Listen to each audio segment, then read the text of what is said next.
ዶክተር ኤልሳቤጥ ወልደ ጊዮርጊስን በጨረፍታ። ኤልሳቤጥ የአዲስ አበባ ዩኒቨርሲቲ የኢትዮጵያ ጥናትና ምርምር ተቋም ዳይሬክተር በነበረችበት ጊዜ እኔም የተቋሙ የስራ ባልደረባ ነበርኩና ስለ ኤልሳቤጥ ከማስታውሰው ከትውስታ ማህደሬ ጥቂት ሰበዞችን ለመምዘዝ ወደድኩኝ። ነፍስ ይማር ብለን ዝክረ ነፍሰ ሄር ኤልሳቤጥ ወልደ ጊዮርጊስን አብረን እንቀጥል። ኤልሳቤጥ ወልደ ጊዮርጊስ ፕሮፌሰር እንድሪያስ እሸቴ በፕሬዝዳንትነት ዘመናቸው ወደ አንጋፋው አዲስ አበባ ዩኒቨርሲቲ ከጋበዟቸው ምሁራን መካከል አንዷ ነበረች። አብዛኛውን ጊዜ በማትለያትና ከሀገረ አሜሪካ ከእርሷ ጋር አብራ የመጣችው ልበቀናዋ ትሁቷ የምጣኔ ሀብት የኢኮኖሚክስና የኢትዮጵያ ታሪክ ምሁራን ዶክተር ሄራን ሰርቀ ብርሃንም ትጠቀሳለች።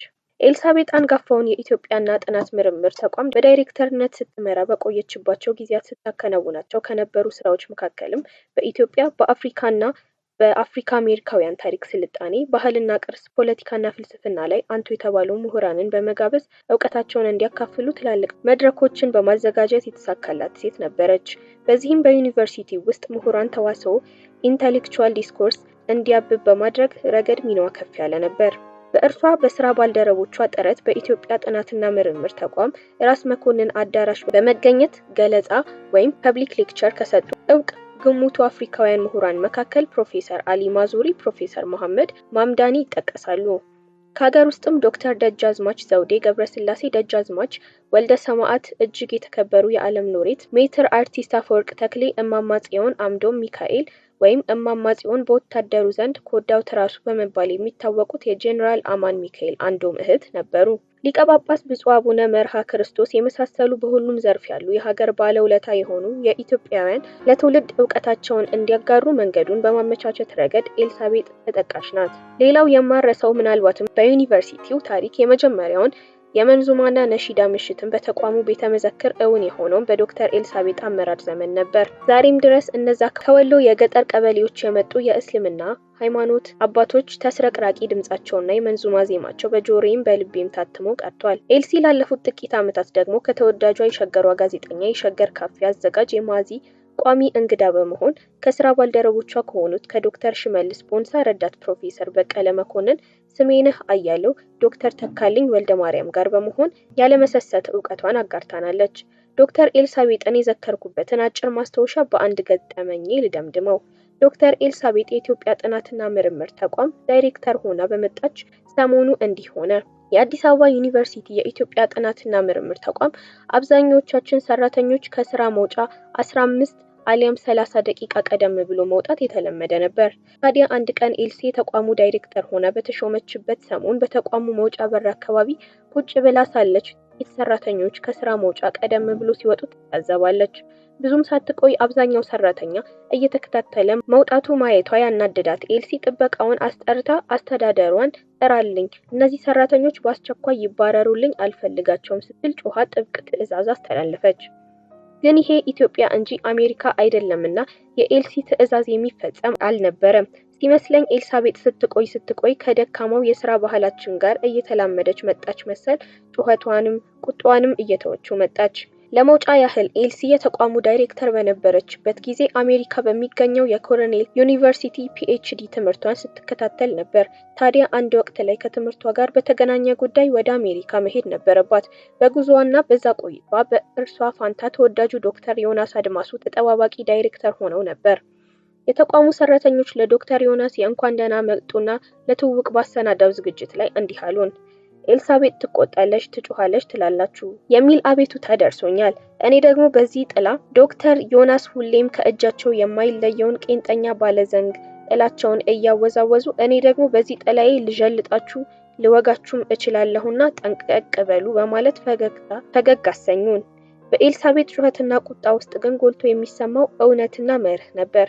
ዶክተር ኤልሳቤጥ ወልደ ጊዮርጊስ ነፍስሽ በሰላም ትረፍ። በዲያቆን ተረፈ ወርቁ። ዶክተር ኤልሳቤጥ ወልደ ጊዮርጊስ ፈጣሪ ነፍስሽን በክብር ቤቱ ይቀበላት። ዶክተር ኤልሳቤጥ ከኖረችበት የውጭ ሀገር ወደ ሀገሯ ተመልሳ በቻለችው አቅም ባመነችበት ነፍሷ ባመላከታት ሙያ ለወገኖቿ አገልግላለች። የተከበሩ አባቷን የሀገር አገልግሎት መንፈስና አደራ ለመወጣት ደክማለች። ለወገኖቿ እውቀትን አካፍላለች።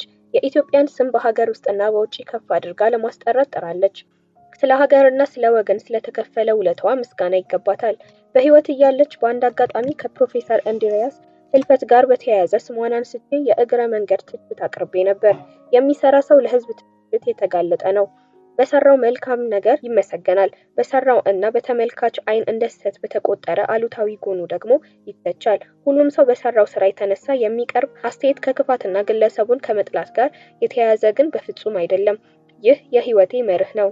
ዶክተር ኤልሳቤጥ በኢትዮጵያ ስነ ጥበባት ዙሪያ የተለያዩ የጥናት ጽሑፎችን ለንባብ አብቅታለች። የኢትዮጵያን ጥበባት ከአፍሪካ ጥበባት ጋር ለማዋሃድ በድህረ ቅኝ ግዛት ለእይታ የበቁ የኢትዮጵያንና የአፍሪካ ወገኖቻችንን የጥበብ ስራዎች በተመሳሳይ አፍሪካዊ ጥላ ስር ለመተረክ የበኩሏን አስተዋጽኦ አበርክታለች።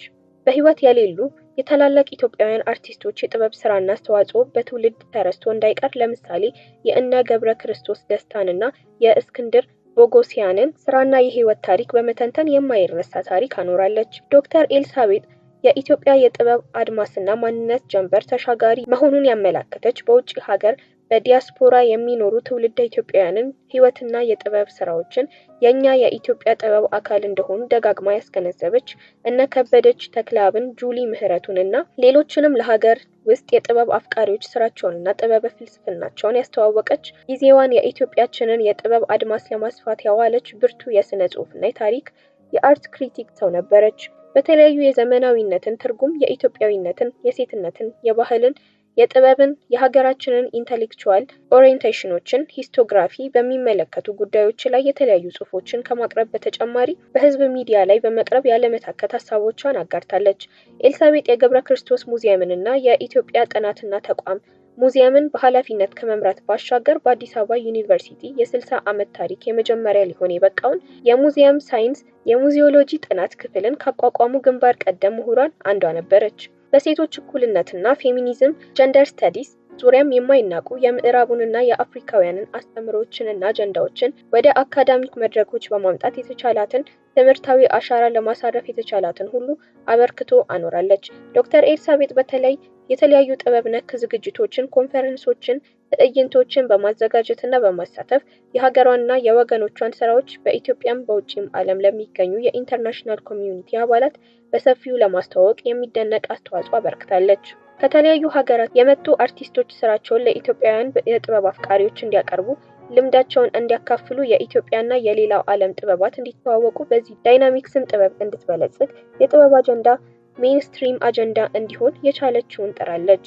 ዶክተር ኤልሳቤጥ በአጠቃላይ በአንድ ሰው አቅም ሊኖር የሚገባውን ሀገር ወዳድነት መንፈስ የተላበሰች እስከ መጨረሻው በሙያና በልምዷ ወገኗን በማገልገል ያሳለፈች ብርቱ ሴት ነበረች።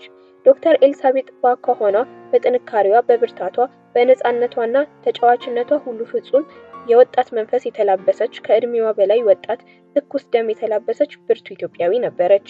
ህልፈቷን በድንገት መስማት ከልብ ያሳዝናል። ከልብ ያዝኛለሁ። በድጋሚ ፈጣሪ ነፍሷን በተቀደሰው ስፍራ እንዲያኖርላት ከልቤ እመኛለሁ። ለቤተሰቦቿ፣ ለሙያ አጋሮቿ፣ ለወዳጆቿና ለሚያውቋት፣ ለሚያደንቋት፣ ለሚያከብሯት እርሷን ማጣት ለሚያጎድላቸው ኢትዮጵያውያን ወገኖቿ ሁሉ መጽናናትን እመኛለሁ። ፈጣሪ ኢትዮጵያችንን አብዝቶ ይባርክ። አበቃው። ወደ ኢትዮጵያ ዴሊ ተመልካቾቻችን ለዛሬ ይዘንላችሁ የመጣነው ዝግጅታችን ይህንን ይመስል ነበር። ሌሎች የኢትዮጵያ ዴሊ መረጃዎችን፣ ትረካዎችን እንዲሁም አዳዲስና ወቅታዊ መረጃዎቻችንን ለማግኘት ይህንን ቻናል ሰብስክራይብ፣ ላይክ እና ሼር ማድረግዎን አይዘንጉ። ሰናይ ጊዜን ተመኘው።